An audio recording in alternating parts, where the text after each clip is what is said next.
This causes the hemisphere to point directly towards or away from the sun.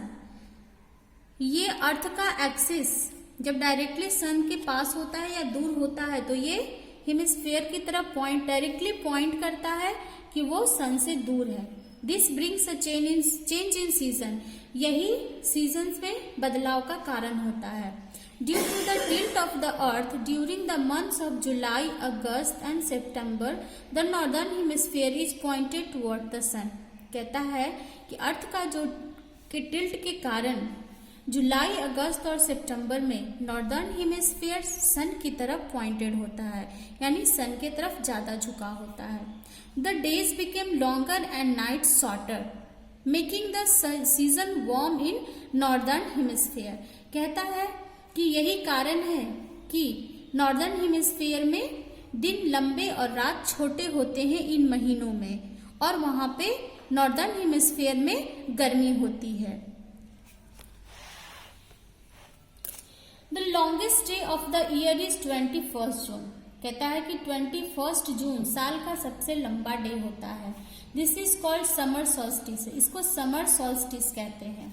During this period the northern pole gets 24 hours of daylight. कहता है कि इस period के दौरान northern पोल में 24 hours day light रहता है, यानी 24 आवर्स दिन होते हैं.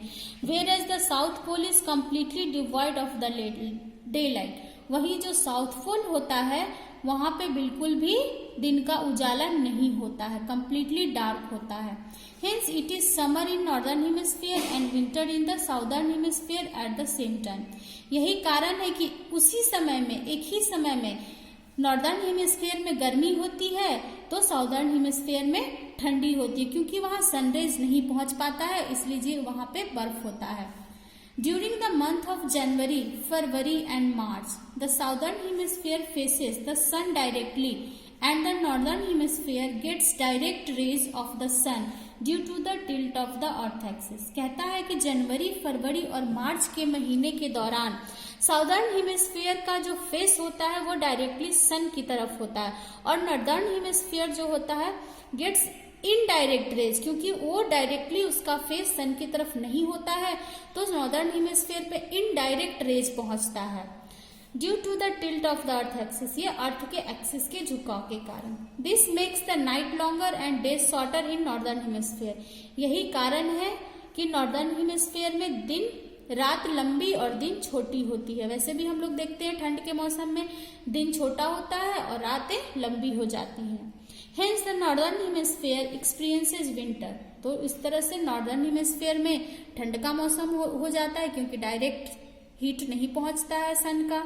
While the southern hemisphere experiences summer. वहीं साउदर्न हेमिस्फीयर में डायरेक्ट रेज पहुंचने के कारण समर हो जाता है. The short night occurs on 21 December. It is called the winter solstice. आपको पता है कि 21 दिसंबर को सबसे छोटा रात होता है, इसको विंटर सॉल्स्टिस कहते हैं. It marks the beginning of winter in northern hemisphere. ये नॉर्दर्न हेमिस्फीयर में ठंड की शुरुआत मानी जाती है.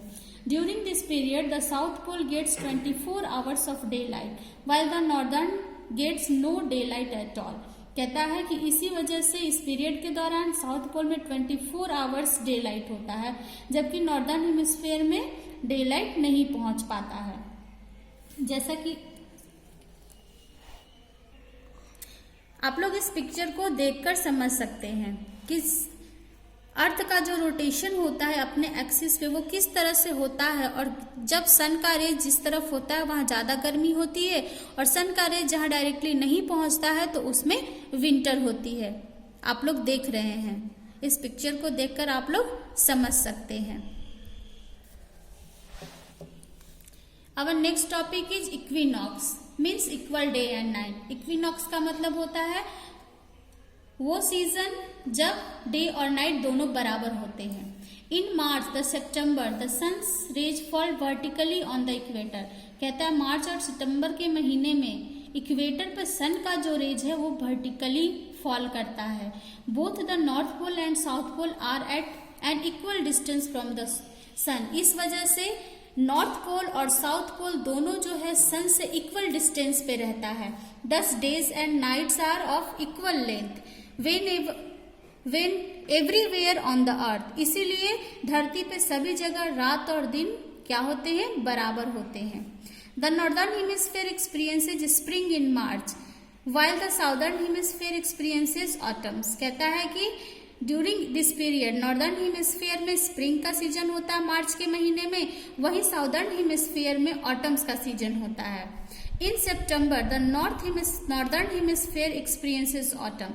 वहीं सितंबर के महीने में नॉर्दर्न हेमिस्फीयर में ऑटम सीजन आ जाता है और साउदर्न हेमिस्फीयर एक्सपीरियंसेस स्प्रिंग, और साउदर्न हेमिस्फीयर में क्या होता है, स्प्रिंग सीजन आता है।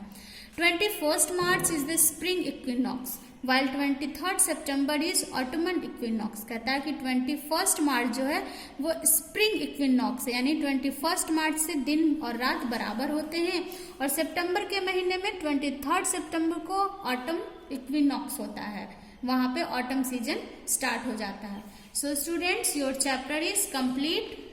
Now I am giving you some homework. Page number 25. You have to write their name.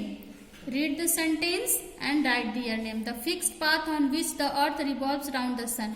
उस फिक्स पाथ का नाम लिखना है जिसपे अर्थ सन को रिवॉल्व करता है, यानी घूमता है। ये आपका होमवर्क है, इसको बनाना है। So students, stay safe, stay home. Thank you.